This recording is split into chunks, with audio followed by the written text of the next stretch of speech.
오늘 읽은 본문의 말씀 중심에서 하나님의 선교에 대한 첫 번째 시간의 말씀 상고합니다.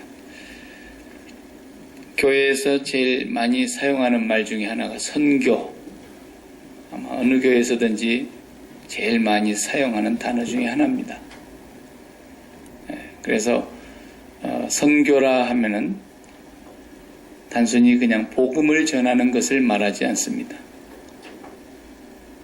복음을 전한다라고 하는 말을 할 때 같으면 그냥 전도라는 말이 더 정확한 말이겠죠. 도를 전한다. 십자가의 도를 복음이라고 하니까. 그런데 선교라고 하는 단어의 그 의미는 좀 더 포괄적으로 넓고 하나님께서 이 일을 하시는데 하나님의 선교라는 말을 요즘은 많이 씁니다. 교회가 선교하는 것도 아니고 선교사님들이 선교하는 것도 아니고 사람이 선교를 하는 게 아니라 선교는 하나님이 하시는 하나님의 일이라는 것을 제일 중요하게 여겨야 된다는 것입니다. 사람이 계획을 세워서 선교하는 것도 아니고 사람이 어떤 방법을 모색해가지고 선교하는 것이 아니라 선교는 본래 하나님의 일이라는 거예요. 하나님이 주체가 되셔서 언제 선교를 하시든지 어떻게 선교를 하시든지 누구에게 선교를 하시든지 어떤 사람을 불러서 선교를 하시든지 어떤 환경을 통해서 하나님이 선교를 하시든지 이 모든 것이 선교는 사람의 일이 아니다.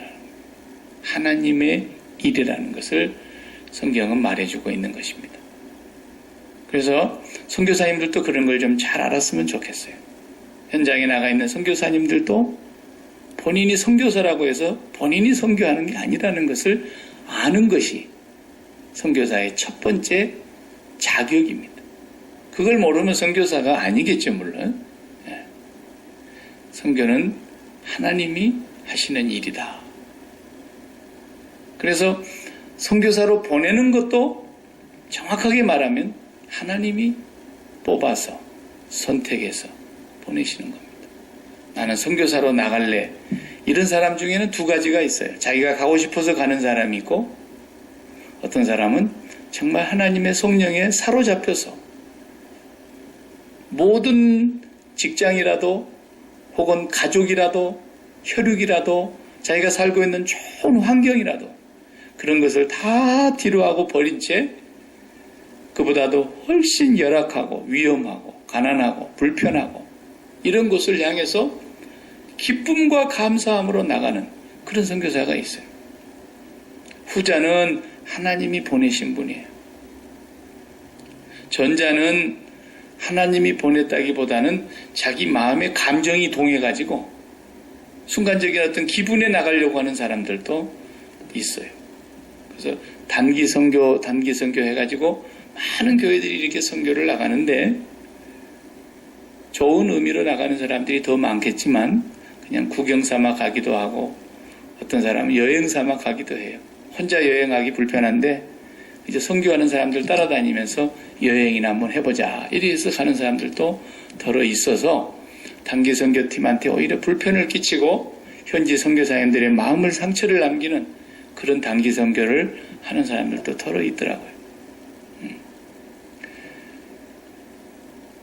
9장에서 우리가 본 대로 하나님이 선교를 준비하고 계셨어요. 제자들은 예루살렘에 머물러 있지 또 조금 나간다 해봐야 유대인들만 상대해서 전도를 하고 있지 이방인들에게는 전혀 복음을 전하지 않고 있어요. 분명히 하나님은 성령이 너에게 임하시면 예루살렘과 유대와 사마리아와 땅끝까지 이르러 내 증인이 되리라 그랬는데 제자들마저도 예루살렘에 머물러 있고 유대인들만 상대하고 있고 이런 과정을 지금 계속 반복하고 있는 거예요. 그러는 중에 하나님은 이미 선교해 오셨어요. 그리고 선교하는 그 사역 속에서 준비를 하고 계셨어요. 어느 날 그 핍박자 사울을 하나님이 선택을 해서 뭐라 그러시냐면 내가 이 사람을 그는 내 이름을 위하여 내 이름을 이방 땅에 전하기 위하여 내가 택한 나의 그릇이다. 이랬다. 선교를 이렇게 하나님이 하시는 거예요. 최초의 선교사를 파송할 때도 자발적으로 나간 것이 아니라 성령의 이끌림을 받아서 안디옥 교회가 기도하고 금식하고 있는데 성령이 밝히 말씀하시기를 바울과 바나바를 내가 불러 시키는 일을 위하여 따로 세우라. 이렇게 하나님의 성령이 말씀하시자 안디옥 교회에 두 목회자가 선교사로 떠났단 말이죠.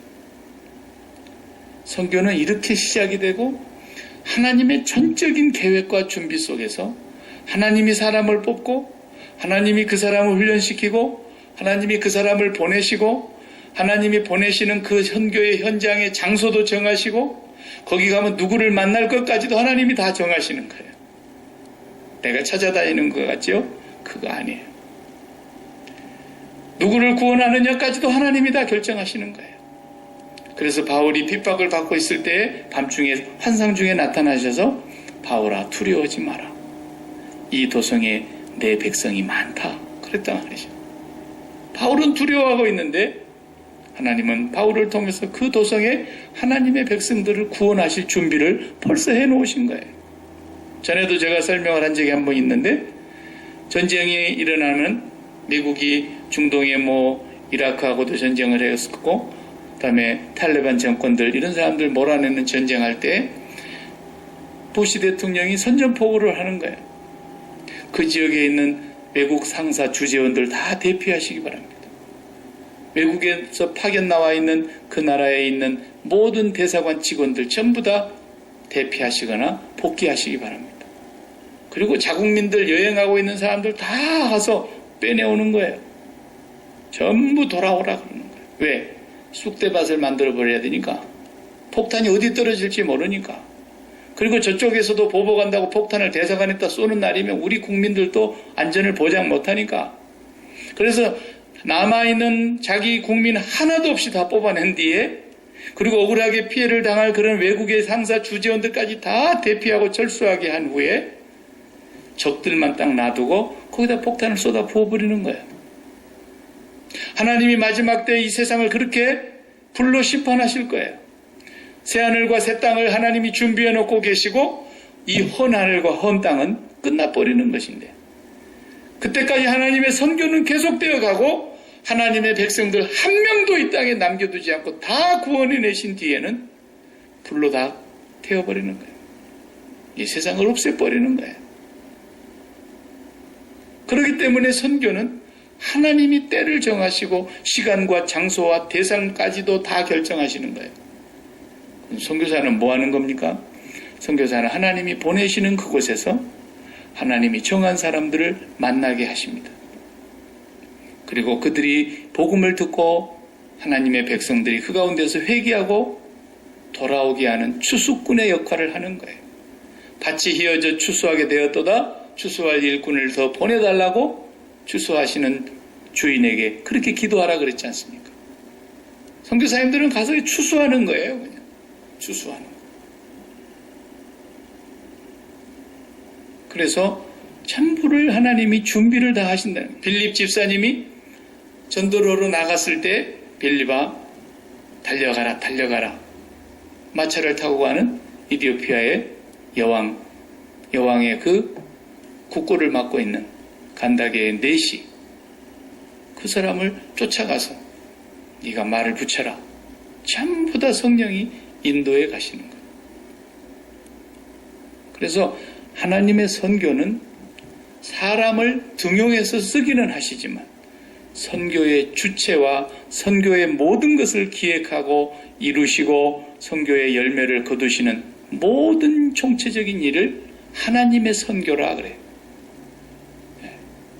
이것이 바로 선교사님들이 하는 일이고 또 선교사님들이 하는 일만 선교가 아니에요. 그러니까 구제하는 일이 됐든 어디 가서 자원봉사하는 일이 됐든 혹은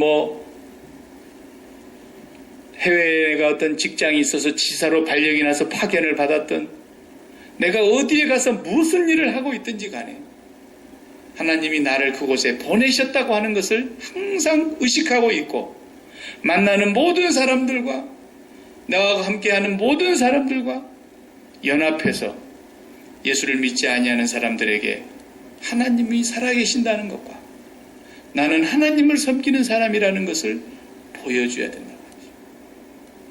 그 사람들은 보이지 아니하는 세계를 믿지도 않습니다. 그런 세계가 있는지도 모릅니다. 그 사람들은 보이지 않은 세계를 믿지 않습니다. 그러나 오늘 우리가 보이지 아니하는 하나님을, 믿음은 바라는 것들의 실상이요 보지 못하는 것들의 증거라고 했어요. 우리의 믿음은 바로 그것을 세상 사람들에게 나타내 보여주는 삶을 살아가는 거예요. 그때그때마다 하나님이 필요한 사람을 나에게 붙여주시고 만나게 하셔서 예수님을 소개하게 하고, 예수님을 소개해서 구원을 얻게 하고, 하나님의 백성들을 추수하는 모든 일들을 통틀어서 하나님의 선교라 그래요. 그러니까 우리가 이 아키마에 살고 있으면서도 우리는 지금 하나님이 선교에 가시는 삶의 현장에 있다는 거예요. 그리고 하나님이 우리를 보내신 그 자리가 바로 내가 먹고 사는 생업이 아니라 하나님께서 나를 통해서 하나님을 나타내시려고 하시는 그 선교하시는 하나님의 일터라는 걸 우리가 알아야 된다고. 하나님이 선교하고 계시는 일터에 나는 지금 보냄을 받은 사람이다. 이 의식이 항상 있어야 되는 거예요. 그래서 나를 통해서 하나님을 나타내는 그것이 바로 하나님의 선교의 일부분이라고 하는 것입니다. 베드로는 오늘 본문에서 아주 중요한 역할을 담당하고 있습니다. 사도행전 10장이 사도행전 전체의 28장 내용 가운데 분수령이 되는 아주 중요한 장이에요. 사도행전 10장은. 그래서 한 번에는 넘어갈 수 없는 그런 내용들이라서 제가 하나님의 선교에 대하여 사도행전 10장을 통해서 계속해서 살펴보려고 합니다. 베드로가 점심시간이 되니까 배가 좀 고팠겠죠. 누가 좀 밥을 차려줬으면 좋겠다 하는 생각이 들었는데 그 시간에 12시가 자기 기도하는 시간이니까 유대인들은 하루에 3번씩 기도하는데 12시에 기도를 한단 말이에요. 12시에 기도를 하는데 정오 떼약 끝에 지붕에 올라가서 기도를 했으니까 중동지방에 12시에 지붕에 올라앉아서 기도한다는 게 얼마나 그 뜨거운 일입니까? 그런데 그 뜨거운 지붕에서 기도를 하고 있었어요. 그런데 하나님께서 환상을 보여주십니다. 환상이 신기합니다. 배가 고픈데 먹을 것이 내려오는 겁니다. 신기하게. 근데 먹을 것이 내려오는데 보자기에 싸서 하늘로부터서 내려오는 환상인데 그 안에 고기, 각종 먹을 음식들이 진미가 있는데 이 산의 진미가 다 율법에 먹지 못하게 한 부정한 음식, 깨끗이 못한 짐승이나 어떤 생물로 만든 음식, 율법에서 먹지 못하게 한 그런 음식이란 말입니다. 그런데 하늘에서 음성이 내려오기를 베드로야 먹어라. 집어 먹으라는 거예요. 그러니까 베드로가 주여 그럴 수가 없습니다. 그럴 수는 없습니다. 제가 이런 것을 한 번도 이렇게 율법에 금한 부정한 음식을 먹은 일이 없습니다. 그러니까 하늘로부터서 그 그림이 내려오는 그 환상의 말이죠. 2번째 또 반복이 됐어요. 베드로가 또 주여 그럴 수 없습니다. 그러니까 하나님께서 뭐라 그러냐면 내가 깨끗하다 그러는데 왜 네가 더럽다 그러느냐. 내가 깨끗게 한 것을 네가 더럽다 그러지 마라. 3번째 또 내려오는 거예요. 주여 그럴 수가 없나이다. 베드로는 하나님 앞에서 큰 실수를 하고 있는 거예요. 지금 12제자 중에 수장격인 베드로가 하나님 앞에서 엄청난 실수를 하는 거죠. 베드로도 아직까지도 못 깨닫는 거예요. 정확하게. 주여라는 말하고 그럴 수 없습니다라는 말은 같이 쓸 수 있는 단어가 아니죠. 주라는 뜻은 퀴리오스라고 하는 뜻은 하나님이라고 하는 의미 아닙니까? 자기가 주님 그래놓고 자기는 그러면 종인데 주인님 아니되옵니다 이렇게 얘기를 하는 거예요. 종이 그런 말 할 자격이 있나요? 주인님이 말씀하시면 무조건 순종하는 게 종인데, 그래 이 베드로가 주여 그리할 수는 없사옵니다 이러는 거예요. 이 환상을 보니까 베드로가 너무 당혹스럽고 혼란스럽고 깨닫지를 못하는 거예요. 그런데 베드로보다도 그 전날 저녁에 하나님은 또 다른 곳에서 하나님의 정한 어떤 사람에게 환상을 보여주고 있었어요. 베드로가 본 환상보다도 그 전날 오후 3시에, 그러니까 그 다음날 이튿날 오후 12시 정오에 베드로가 환상을 봤다면 그 전날 오후 3시에 환상을 본 사람이 있었는데, 베드로가 살고 잠시 머물고 있는 이 욥바에서부터서 50km 정도 북쪽으로 올라가면 가이사라라고 하는 유명한 도시가 있었어요. 시저라고 하는 거죠, 영어로는. 시저 시티가 있었다고 말이에요. 그 시저는 로마 황제의 이름이에요. 그러니까 유대 땅에 황제의 이름으로 도시를 건설했는데, 예수님 당시에 있었던 헤롯 대왕이 자기를 유대의 왕으로 세워주신 로마의 황제의 은총에 감사해서 유대 땅에다가 도시를 건설하면서 로마 황제 시저의 이름으로 도시의 이름을 썼단 말이죠. 그러니까 유대 땅 안에 있는 로마와 같은 곳이에요. 거기에 가이사라라고 하는 동네에 이탈리아 부대 하나가 파견 나와 있었어요. 로마로부터 파견 나와 있는 그 이탈리아 부대 가운데 중대장을 하고 있는 사람이 고넬료란 말이죠. 고넬료가 캡틴으로 거기서 봉사하고 이제 있는 거죠. 이 사람은 전혀 베드로라는 사람을 알 수도 없고 알 이유도 없고, 베드로가 지금 누군지도 모를 뿐더러 욥바라고 하는 아래 50km 밑에 있는 그 지역에 베드로가 와가지고 있는 것은 더더욱 알 수 없는 일이죠. 그런데 욥바라고 하는 해변에 이름이 똑같아요. 베드로가 본래 시몬이잖아요. 본래 이름이 시몬인데 성이 다른 시몬이 또 하나 있었어요. 그 시몬은 직업이 이방인으로서 가죽으로 가지고 구두도 만들고 가죽으로 가지고 가방도 만들고 살림살이 그릇도 만들고 하는 그런 피장이라고 그러죠. 피장이. 성경은 피장이라고 번역을 했는데 가죽 세공업자라고 말해요. 이 사람이 유대인으로서는 도저히 거기 같이 있어서는 안 되는 사람이거든요. 베드로가. 왜냐하면 그 가죽을 만드는 그 직업을 가진 사람은 부정한 직업이라 그래서 이방인들만 가질 수 있는 직업이지 유대인들은 그런 직업을 갖지도 못합니다. 그런데 베드로가 그런 직업을 가진 사람의 집에서 지금 며칠 동안 묵고 있는 거예요. 그러고 있는 차에 베드로에게 지금 환상이 보였던 거고, 베드로가 환상을 본 그 전날 오후 3시에 북쪽에 있는 고넬료라고 하는 그 군대 캡틴이 환상을 보게 됐던 거예요. 근데 이 캡틴이 누구라고 하느냐면 오늘 한번 본문을 보겠어요. 1절 가이사라에 고넬료라 하는 사람이 있으니 이탈리아데라 하는 군대의 백부장이라. 2절 다 같이 그가 경건하여 온 집으로 더불어 하나님을 경외하며 백성을 많이 구제하고 하나님께 항상 기도하더니, 이 한 절이 고넬료가 어떤 사람이라는 걸 단적으로 가장 정확하게 설명하고 있는 내용이에요. 그가 경건했다라는 거예요. 그래서 온 집 식구가 다 하나님을 경외했다 그랬고, 그 다음에 백성을 많이 구제한 사람이고, 그리고 항상 기도하던 사람이다 그랬어요. 여러분 신기하지 않습니까? 로마 사람입니다. 로마에서 파견 나온 부대의 중대장입니다. 이 사람이 자기가 파견 나와 있는 이 지역에 와서 그 지역 사람들, 유대 사람들이 믿는 하나님을 알게 됐습니다. 그냥 호기심에 믿는 사람이 아닙니다. 그 지방 사람들에게 환심을 사기 위해서 믿는 체 하는 것도 아니고요. 오늘 본문에 보십시오. 경건했습니다. 이 사람은 보이지 아니하는 하나님을 믿는 사람이라는 거예요. 그리고 온 집으로, 혼자 믿는 게 아니라 온 집의 가솔들까지 다 믿었다는 겁니다. 그리고 뿐만 아니라 백성을 많이 구제한 사람입니다. 여기 구제라는 것은 그냥 단순히 뭘 나눠줬다라는 단어가 아니라 백성을 지극히 불쌍히 여겼다라는 그런 마음이 담겨져 있는 뜻입니다.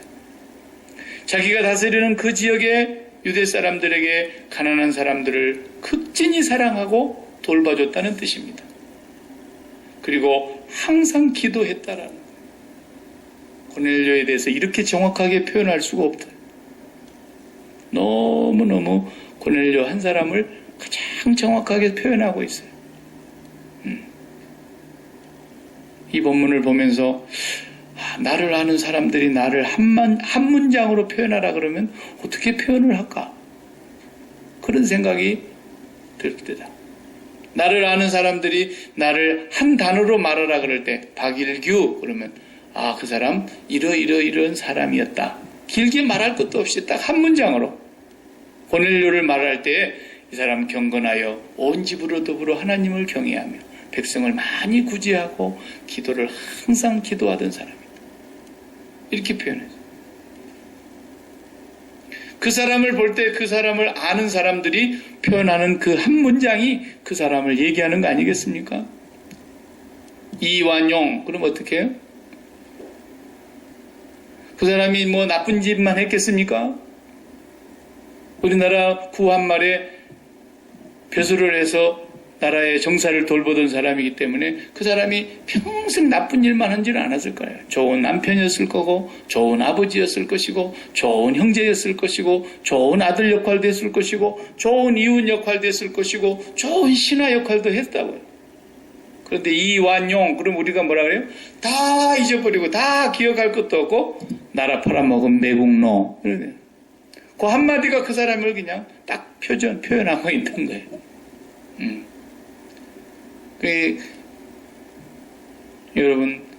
여러분의 삶 가운데서 여러분을 기억하고 있는 모든 사람들이 여러분을 표현할 때 뭐라고 말했으면 좋겠습니까?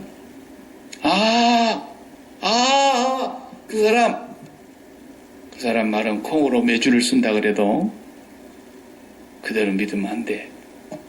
이렇게 되면 곤란하겠죠? 예. 저는 뭐 보잘것없는 사람이니까 누가 저한테 유명한 말을 해주겠습니까만은 저는 그런 말을 들으면 제일 행복할 것 같아요. 그 사람 입만 열면 십자가에 죽으라고 한 사람이라고. 입만 열면 예수 그리스도와 함께 죽으라고.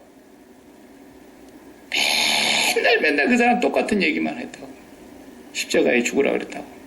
나는 그 말 한마디만 들으면 제일 좋겠어요. 사실 성경을 읽어보니까 그거 외에는 할 말이 없더라고요. 모든 말씀이 거기로 기결되고 그것에서 결론이 맺어지는 거예요. 구약을 보나 신약을 보나.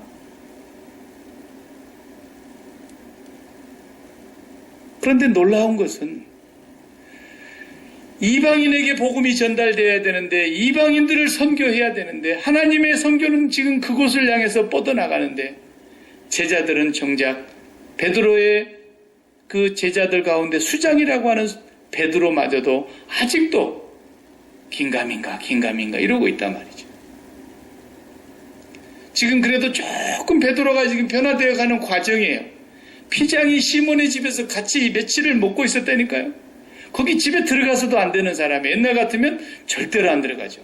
근데 지금 그 집에 들어가서 며칠을 같이 먹고 같이 교제하고 있었다는 건 지금 마음의 동요가 일어나고 있는 건 사실이에요. 근데 오늘은 너무 기가 막힌 환상을 본 거예요. 먹지 못할 도저히 먹어서는 안 된 부정한 음식을 먹으라고 하는 하나님의 음성이 들리는데 주여 그리할 수는 없습니다. 아직까지도 내가 깨끗해 한 것을 너는 왜 더럽다 그러느냐. 여기 깨끗게 했다라는 말은 뭔 말이냐면 내가 이방인들을 예수의 피로 깨끗하게 하는데 이방인들도 예수의 피로 죄사함을 받고 거룩한 하나님의 백성이 되게 하려고 하는데 왜 너는 이방인을 더럽다 그러느냐. 왜 너는 이방인들에게 교제를 하지 않으려고 그러느냐. 왜 이방인들에게 복음을 전하는 걸 꺼려하느냐. 지금 베드로에게 환상을 통해서 그걸 지적하려고 하는 건데 아직도 못 깨닫는 거예요. 그래서 자기가 그 환상을 보고서 고민을 하고 있는 차에 밖에서 이렇게 누가 문을 두드는 소리가 들린단 말이에요. 그 타이밍에 딱 이 집이 베드로라고 하는 사람이, 시몬이라고 하는 사람이 지금 묵고 있는 집 맞습니까? 라고 누가 와서 묻는 거예요. 내려가 보니까 세 사람이 와서 찾는데, 제가 그 사람입니다. 찾는 사람인데 누구십니까? 그러니까 자초지종을 설명을 하고, 우리 주인께서 당신을 꼭 모시고 오라고 했습니다. 그러면서 천사가 나타나서 주인에게 명하셨고, 주인은 우리에게 명하셨고, 우리는 당신을 지금 듣도 보도 못한 당신을 천사의 지시를 따라서 이곳을 향해서 왔습니다. 하나님이 얼마나 정확하게 가르쳐 주신지.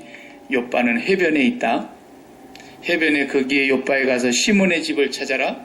그 사람 직업은 구두 만들거나 뭐 가죽으로 가지고 이렇게 뭐 세공업자로 일하는 사람이다. 그 집에 가서 베드로라고 하는 시몬을 청해서 모시고 오너라. 하나님은 이렇게 정확하게 아신다니까요. 저와 여러분의 번지수를 하나님 모르실 것 같습니까? 몇 번지 무슨 도로에 야키마 98902 집코드 WA 워싱턴주 하나님 다 알고 계신다. 고넬료야, 네가 내 앞에서 기도하던 것, 네 구제한 것 다 내가 보았다 그러잖아요. 오늘 본문 우리가 안 읽었습니다만 거기까지는 하나님이 다 보고 계셨다는 거예요. 듣고 계셨다는 거예요. 여러분이 누가 봐서 좋은 일 합니까? 그렇지 않잖아요. 누가 보나 안 보나? 내가 정말 하나님을 사랑하는 마음과 경외하는 마음으로 경건하게 구제했다면, 그리고 그 하나님 앞에 날마다 기도했다면, 하나님은 매일매일 기도를 듣고 계셨고 여러분 발걸음을 지켜보고 계셨다는 거예요. 믿습니까? 믿거나 말거나. 하나님은 그런 분이라는 거예요. 그래서 하나님이 선교를 하시는데 만날 사람을 먼저 선정해 주시고, 그리고 고넬료에게 보내십니다. 베드로가 그 얘기를 듣고 갑시다 그러고 바로 나서면은 너무 힘들어요. 어젯밤에 지금 명령을 받고 온 사람들은 35마일을 내려왔기 때문에 밤새도록 걸어온 거예요. 주인의 명령을 빨리 이행하기 위해서 밤잠을 설치고 내려와서 여기에 정오까지 도착한 거란 말이죠. 밥도 제대로 못 먹었을 거고 오는 길에 밤새도록 왔으니 얼마나 힘들었겠어요. 그러니까 들어오십시오. 그래가지고 식사 대접을 잘합니다. 그리고 여기서 주무시고 내일 갑시다. 그래서 피곤하니까 다 쉬게 합니다. 그래서 그 다음에 다음날 아침에 일어나가지고 그 사람들의 피곤을 다 회복시킨 뒤에 그리고 출발을 해요. 그리고 고넬료의 집에까지 다시 50km, 35마일을 또 가는 거예요. 그러니까 나흘이 걸렸어요. 나흘이. 오늘 본문에 읽지 않은 부분에 보면 4일 만에 도착해서 저를 불렀는데 제가 왔습니다. 누구십니까? 왜 불렀습니까? 그러자 고넬료가 또 자초지종을 다 설명하지 않습니까? 내가 이러이러한 사람입니다. 그런데 내가 어느 날 기도를 하는데 그때 그 시간에 기도하고 있을 때 하나님께서 저에게 천사를 보내서 욥바의 해변가에 그 피장이 시몬의 집에 베드로라고 하는 분이 와 있는데 그 사람을 청해서 말씀을 들으라고 하는 천사의 지시가 있어서 제가 제 두 하인과 제 아래 군사 하나를 보냈던 것입니다. 이제 잘 오셨습니다. 제가 하나님의 말씀을 들으려고 우리 온 집안 식구들 다 불러 모아서 지금 우리가 하나님 말씀 앞에 있습니다. 그랬어요. 그 베드로가 그 말을 들으니까 깜짝 놀랐죠. 그래서 베드로가 들어올 때요, 그 캡틴이 땅에 엎드려가지고 무릎을 땅에 대고 얼굴을 땅에 대고 엎드려 경배드렸다 그랬어요. 그 성경을 보면. 생각해 보십시오. 이분이 보통 하나님을 경외하는 분이 아니게 베드로가 너무 민망해가지고. 베드로가 뭔데? 자기는 일개 시골 뛰기 어부였지 않습니까? 근데 그 이탈리아 부대의 캡틴이 땅에 고개를 받고 경배를 하니까 얼른 이렇게 세우잖아요. 이러지 마십시오. 저도 사람입니다. 이러잖아요. 그리고 베드로가 설교를 하면서 우리 유대인의 율법에 의하면 당신과 같은 이방인의 집에 내가 들어오는 것은 도저히 있을 수가 없는 일이고 그것은 불법을 행하는 것인데 하나님께서 말씀하셨고 당신이 나를 이렇게 천사의 지시에 의해서 불렀다 그러니 제가 왔습니다. 그러면서 설교를 막 쫙 하는데 예수님의 십자가의 복음을 또 전하는 거예요. 뭐 다른 얘기할 거 있나요? 예수님 복음 전하고 있는데 성령이 그들에게 막 임하시는 거예요. 성령이 임하는 그 장면이 막 눈에 목도가 되는 거예요. 어떤 사람은 막 방언이 터져갖고 막 기도를 하고, 어떤 사람은 막 하나님의 이름을 찬양하면서 막 기뻐 뛰며 어쩔 줄 모르고, 성령이 임하니까 그 속에서 막 회개의 역사가 일어나고, 베드로가 그걸 보더니 깜짝 놀란 거예요. 아, 진짜 맞구나. 내가 어제 오후 3시에 그 환상을 보았을 때, 그 환상 속에서 부정한 음식이 내려와서 율법에 먹지 못할 음식이었기 때문에 나는 한 번도 먹은 적이 없기 때문에 주여 내가 먹을 수 없습니다. 이런 건 내가 어릴 적부터 먹은 적이 없습니다. 그때 주님이 말씀하시기를 내가 깨끗하고 하나는데 너는 왜 더럽다 그러느냐 하신 그 환상이 무엇인가를 알게 됐다. 진짜로 하나님은 이방인들을 전도하기를 원하시는구나. 우리가 평생 개로 취급했고 지옥의 땔감 정도로 여겼고 우리하고는 도저히 상종 못할 짐승과 다를 바 없는 이방인들이라도 예수님의 보혈로 깨끗함을 얻고 성령을 받아 우리가 구원받은 선물을 이 사람들도 거저 받는구나. 하나님의 선교가 바로 이거였구나. 베드로가 깨달은 거예요. 베드로가 이거 나중에 소문 나가지고 굉장히 비판을 받습니다. 11장으로 넘어가면. 그렇지 않겠습니까? 예루살렘에 돌아갔더니 주변에 있는 많은 사람들, 아마 사도들도 같이 막 비판했을 거예요. 많은 유대인들 가운데 그리스도인들이 베드로를 막 비판하기 시작합니다. 어떻게 당신이 그런 부정한 짓을 할 수 있느냐? 어떻게 당신이 그런 이방인의 집에 들어갈 수가 있느냐? 이러자 베드로가 오늘 10장에서 일어났던 이 사건을 그대로 다시 한번 얘기를 합니다. 그 유대인들 앞에 얘기를 다 마치니까 유대인들이 정말 하나님께서는 이방인들을 구원하시기를 기뻐하시는구나. 한번 우리 거기 읽어볼까요? 11장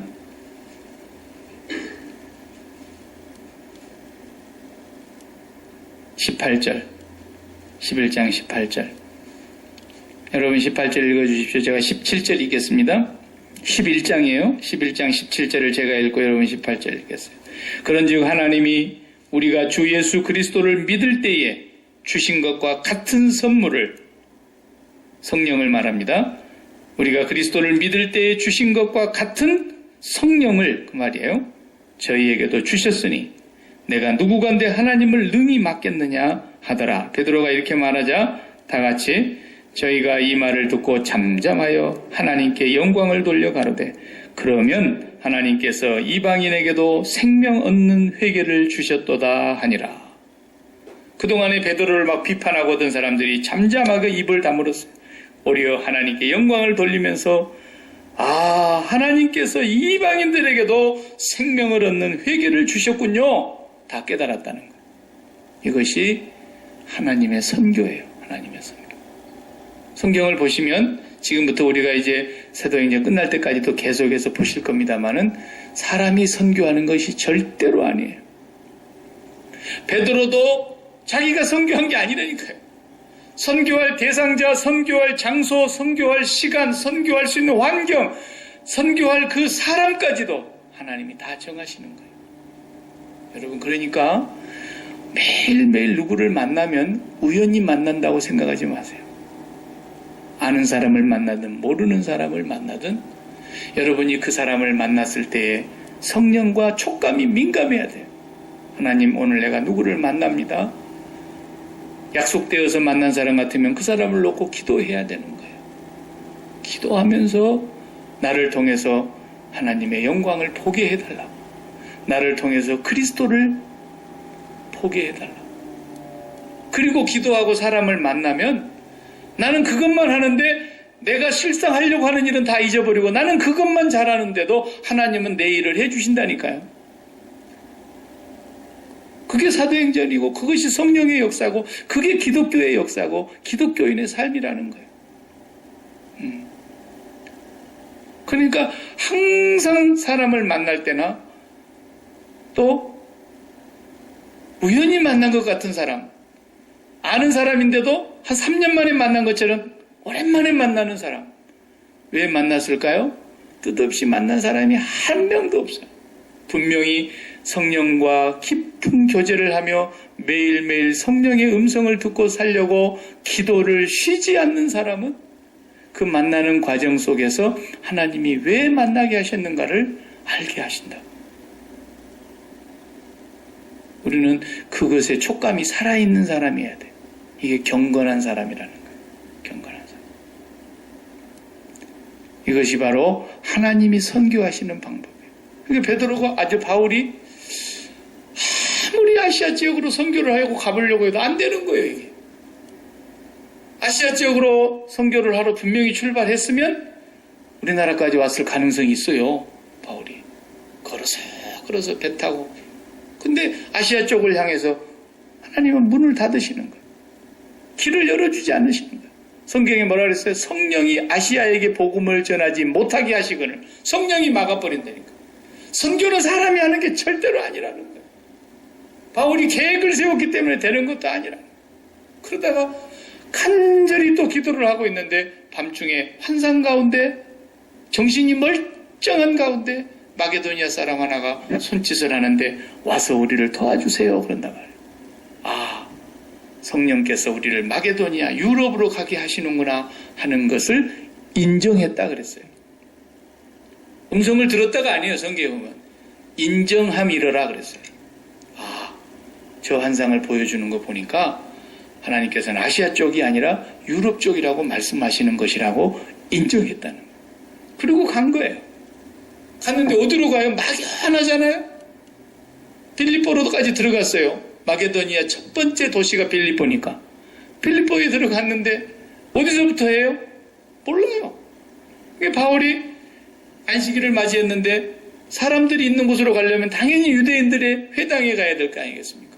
그래서 회당에 가서 사람들을 만나려고 가는데 거기에서 루디아라고 하는 여자가 처음으로 복음을 전하고 있는 데서 예수를 믿겠다 그러고 돌아온단 말이죠. 그래서 루디아라고 하는 그 여인의 집에다가 선교 센터를 차린 거예요. 요즘 말로 하면.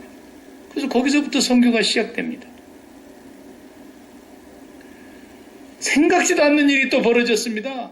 귀신 들린 여인에게 그 바울을 찾아와서 막 괴롭히는 소리를 듣고서는 그 귀신을 내쫓아 버렸더니만 이 귀신 들린 사람의 그 뒤에서 그 점쟁이 노릇을 하면서 돈 벌어 챙기는 그 주인이 저기들 밥줄 끊어졌다고 그냥 관가에 고발해가지고 또 얼마나 바울이 두드러 맞습니까? 보십시오. 선교는 내 계획대로 안 되는 거예요.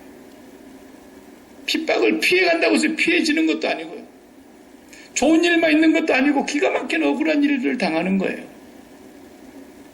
그럼에도 불구하고 오늘 하나님이 선교하신다는 걸 잊지 않고 살아가는 사람들은 나에게 어떤 안 좋은 일이 벌어졌을지라도 성령과 항상 깨어서 기도하고 있는 사람은 하나님을 경외하며 항상 기도하더니 기도하고 있는 가운데 하나님께서 이 안 좋은 사건을 통해서 나에게 무엇을 하시려고 했던가를 하나님이 깨닫게 하신단 말이죠. 이 하나님의 선교에 우리가 응답하고 순종하고 가는 삶이 그리스도인의 삶이다 그거예요. 내 좋아할 대로만 가고 내 원하는 대로만 가고 내 하고 싶은 일만 하고 이건 선교가 아니에요. 다 자기들이 알아서 하는 거예요. 선교하고 아무 상관이 없어요. 그렇기 때문에 오늘 사도행전 10장을 통해서 우리에게 보여주시는 것은 우리가 한 가지 먼저 오늘 꼭 기억해야 될 게 그거예요. 여러분, 우연은 결코 없습니다. 여러분의 삶 가운데 일어나는 모든 일들이 하나님의 선교에 의해서 진행되어 가고 있음을 꼭 기억하시기 바랍니다. 여러분의 입술을 통해서, 여러분의 섬김을 통해서, 여러분의 사랑의 구제를 통해서, 여러분이 날마다 쉬지 않고 하나님 앞에 기도해주는 중보의 기도를 통해서, 여러분이 날마다 일하고 있는 일터를 통해서 여러분의 삶 가운데서 하나님이 지금 만나게 하시고 하나님이 일해 가시는 그 과정에 여러분이 등용되고 있다는 사실, 그러나 여러분이 그걸 망각하고 산다면 인생을 헛살다가 끝나는 거고, 여러분들이 그걸 날마다 의식하면서 하나님, 오늘은 나를 통해서 어떻게 하나님을 나타내시려고 하십니까? 오늘은 나를 통해서 어떻게 하나님의 나라를 증거하시려고 하십니까? 오늘 나를 하나님께서 불러가시면 내게 최고의 좋은 날이 될 터인데, 나를 구원했음에도 불구하고 아직도 하나님 나라에 불러가지 않는 이유가 무엇입니까? 나를 통해서 하나님이 계시다는 걸 증거하려고, 나를 통해서 천국을 소개하려고, 나를 통해서 예수 그리스도를 믿게 하려고 이 땅에 남겨두셨기 때문에, 그 하나님의 선교를 이루어 가시는 그 흉차대한 일 가운데 오늘 나를 사용해 주시기를 바라는 이 사람이 바로 선교의 삶을 사는 사람이다. 멀리 나가서 선교사만 되면 선교사가 아니고 우리 모두가 다 하나님의 선교에 쓰임받는 일꾼 되기를 축복합니다. 기도하십시다.